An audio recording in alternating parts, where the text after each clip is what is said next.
அவரை பொறுத்த மட்டும் அதை நேத்து திருப்பியும் இப்ப நான் அவருடைய பேட்டியை பார்த்தேன். அது வந்து அவர் அதுல விளக்கம் சொல்லியிருக்காரு. என்னன்னா நீங்க வந்து அஹ்,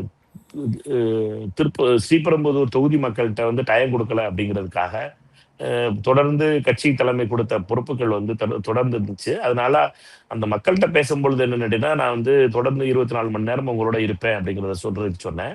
அத வந்து இப்படி இப்படி நீங்க வந்து வேற மாதிரி பார்த்துட்டீங்கன்னாரு. அதேபோல அவர் தமிழ்நாடு காங்கிரஸ் கமிட்டி தலைவராக தொடர்கிறார்.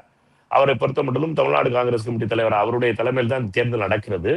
சட்டமன்ற காங்கிரஸ் கமிட்டி தலைவர் ராஜேஷ்குமாரும் திரு செல்வ பிறந்தகையும் தான் இந்த தேர்தலுக்கான பொறுப்பாளர்கள். அவர்களை பொறுத்த மட்டும் 2 பேரும் தேர்தலில் நிற்கிறாங்க. அதனால காங்கிரஸ் கட்சியினுடைய ஒர்க்கிங் ஸ்டைல்ங்கிறது என்னன்னா மாநில தலைவரும் சட்டமன்ற காங்கிரஸ் கமிட்டி தலைவரும் தான் தமிழ்நாடு காங்கிரஸ் கமிட்டியுடைய முகங்கள். அவர்கள் 2 பேரும் தேர்தலில் நிற்கிறாங்க.